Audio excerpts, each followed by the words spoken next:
Hello, this is Donna Smith Bellinger, your sales manager on demand, here with another edition of the Small Business Spotlight. And I'm having a great time introducing all of you to some of the small business owners I've encountered so that you can find out what you've been missing. If you've been hiding out in the house and you're not going to networking events, or if there are experts that you don't even know are out there, I want to make sure that you meet some of these individuals. Today, I get to introduce you to Janice Means Marketing with JR. Her tagline is Common Sense Marketing with Extraordinary Results. And one of the things that I love about chatting with Janice is, first of all, I knew her husband before I knew her. That kind of helps. But also the fact that she is an IBM alum, or what I call an IBM graduate. And that means that this is not somebody who just decided to do marketing, because, oh, look, there's a market. Let me hurry up and learn something about this. This is someone with a solid tech background and really good information, and not someone who's just trying to sell you package after package after package. And we all know who those people are. So first, I want to just let you know that Janice, and I'm kind of reading my cheat sheet, so forgive, she's been in business for 8 years. The recent 6 months, everybody's done some pivoting in COVID. She's been focusing on managing online presence for businesses, small to medium-sized businesses. And when I say small to medium-sized business, I'm not just saying if you have a hair salon, if you're doing widgets and products, but maybe, you have a number of employees, you have a 6 or 7, a multiple 6 or 7 figure revenue stream. You are the type of client that she is looking for. So she shifted because she was tired of corporate. And if you're saying, Donna, this is usually what you have them say, no, I'm going to get this all out of the way because she's got tips for you. And I want to make sure that we get her tips in. So she used to work as an IT project manager, and she's now focused on working with businesses that are not quite ready to have a full-time marketing team. But you need more than someone to create memes for you or something like that. You need someone who really has the expertise to help you raise your visibility and credibility for that business that you have worked so hard to grow. So Janice, welcome to the spotlight. Thank you, Donna. I'm glad to be here. Excited to say hey to everybody. We're so happy that you're here. And so what I want you to do now is, you and I talked a little bit about your success stories and the things that you do. I know a number of people who have made that switch from, we were working in the corporate world. Then we decided, maybe I'll do consulting. And then we decided, no, this has legs. I'm going to create a business. And I know that part of that resonates with you. But I want you to explain to them what Marketing with JR is, and then also all of these things on the banner behind you. I think that's great. Go ahead. So thanks again. So, yes, I had the experience with the technology and the marketing because of what I did in my former technology thing, because as a consultant, you were always marketing. And so you're technical because you got to do the work, but you're always marketing because you're always trying to get people to get something to do. Taking that and shifting that, trying to do marketing consulting, is like, okay, wait a minute. What questions are people asking me all the time, over and over? And I kept avoiding the online presence because it's like, if I'm going to get technical, why aren't I doing that somewhere big? Then I realized finally the light bulb goes off. If this is what people's questions are, if this is what they're struggling with, and I can help them because it doesn't scare me, let's help them with what they need help with, because that's the whole point of having a business, is to help solve problems for other people. So helping them solve the problem with their online presence, not being afraid of all these names up by me, Yelp, Google, what have you. One of the things I talked about when I messaged you about a good case study is that if you don't have a Google My Business listing for your business, it can be really hard for somebody to find your website unless they know your exact URL. So if you don't have a Google My Business listing, get one created. If you have a brick and mortar that's probably been created for you, you want to make sure you claim the existing Google My Business listing. Those are a couple things we can help you with, but those two things you can do on your own if you feel confident in your technical skills.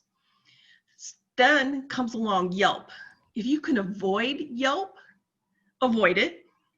However, if Yelp has found you or somebody decided to write a review about you and create a Yelp entry for you, you can't make it go away. You have to own it.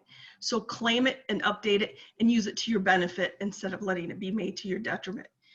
And some of the other things that are around me with Yahoo and Angie's List, depending on what your industry is, that might or might not be an appropriate listing space for you to be in.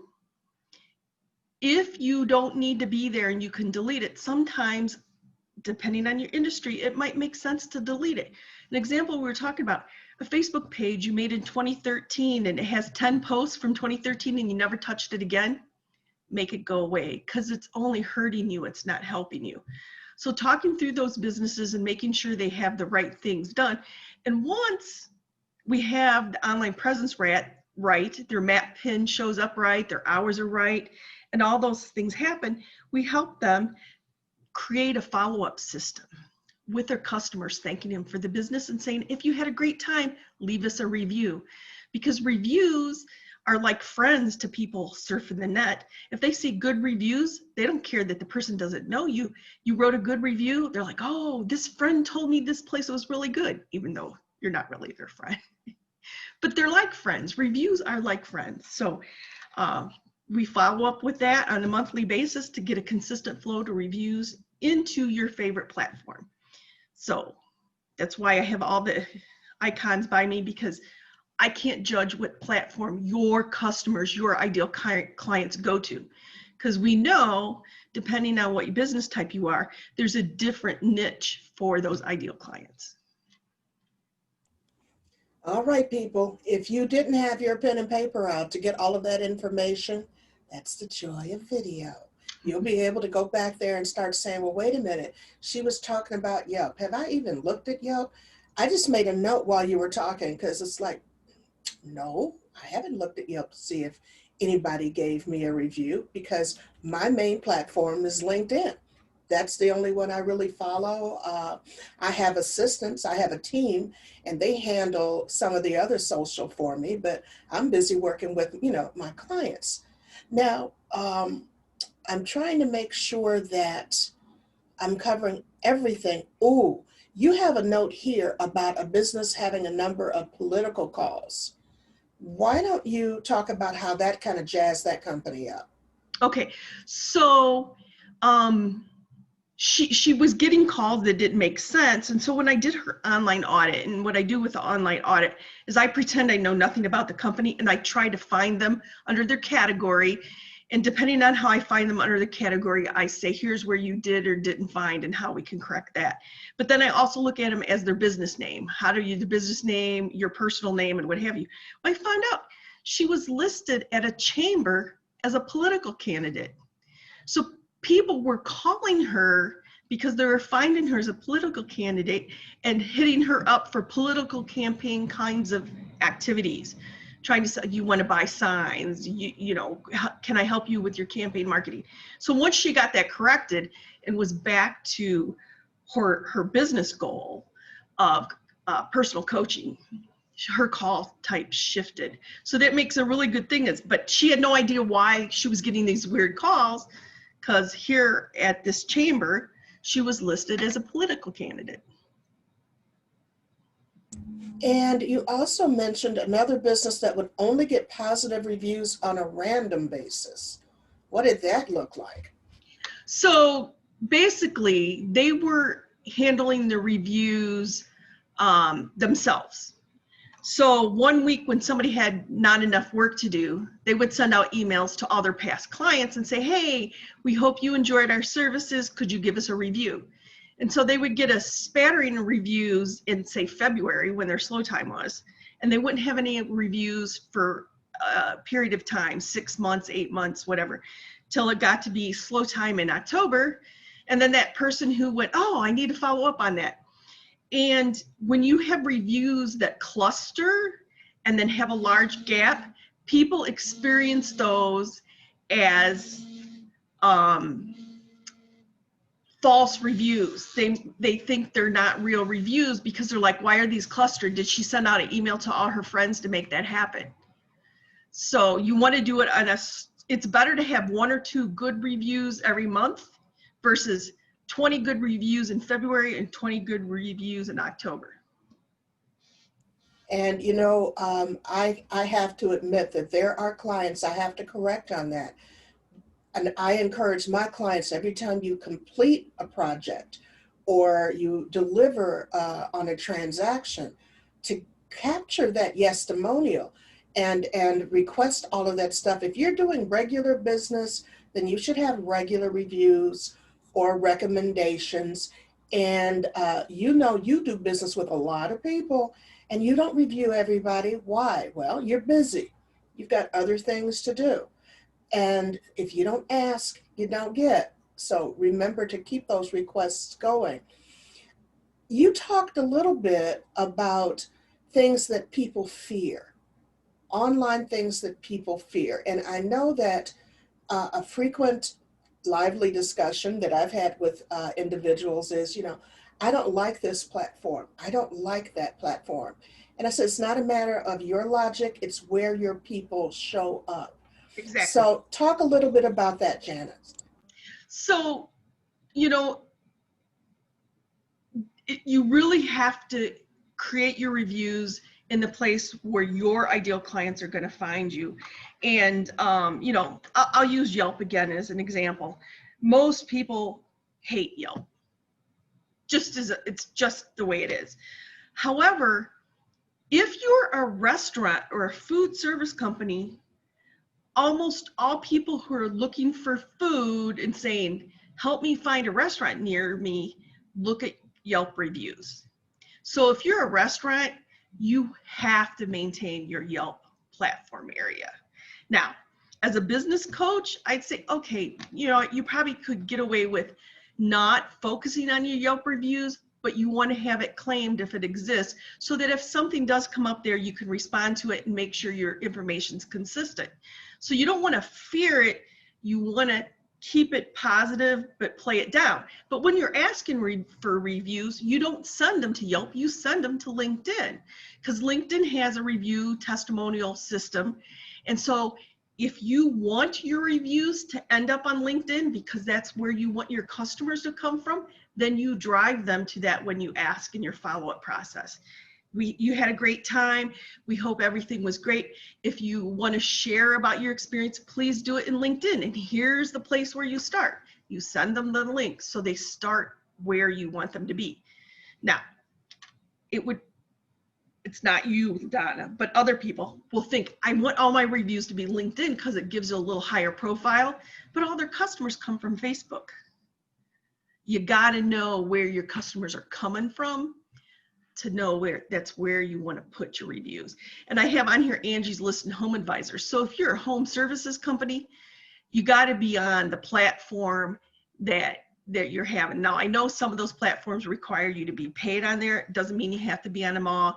You pick the one that's the best for you in your industry, because a plumber might be better on one and a heating HVAC guy on another one. But you got to know where your customers look for you. And that is so important when you are running your business, to know how people found you.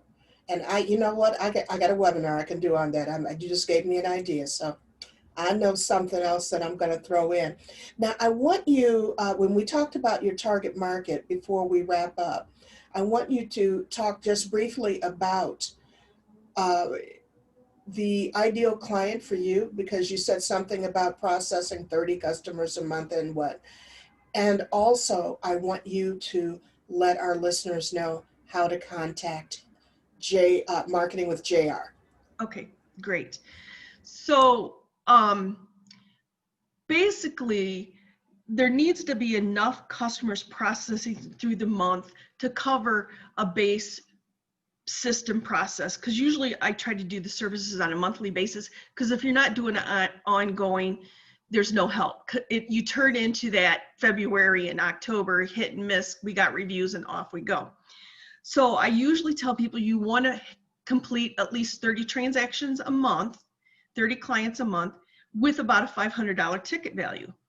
If your ticket value is not $500, then you incrementally have to increase the number of customers to cover that around 15 grand per month of revenue coming in on a monthly basis. And the reason for that is you want this service to only be a small enough percentage of your marketing dollars that you're spending. And I consider the dollars that you spend with me to be marketing dollars. So out of your marketing budget, you want it to be a smaller percentage. So that's how we pick it. If they have more, that's great. You know, if they have 500 customers coming through in a month, that's fine. If they're $30 ticket number, that's fine. But you don't want 500 $1 ticket items, because you have the cost of processing this information to ask for reviews. So that's how we're trying to balance that kind of stuff. The industry itself is not very specific, but the way the business behaves, they're more into a service-based thing, like window treatments or a home-based service, something that values information. And from your perspective, if you think your business is someone that people check your reviews on, you're probably a potential client. And so that's the thing. Do you care what people read about your reviews? Is that how people choose you? That's really, really good, because I had to have that conversation with one of my people who's in the real estate mortgage area.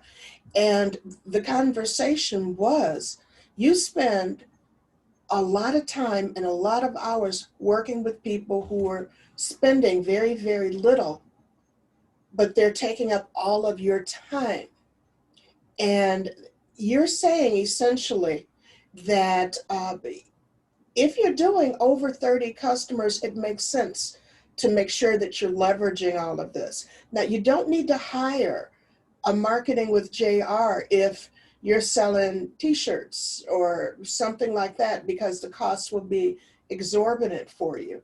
But if you've actually got some traction, or if you were fortunate enough to inherit a business, or if you're a startup that's got a lot of transactions going forward, first thing, do you have a marketing budget? Because you should.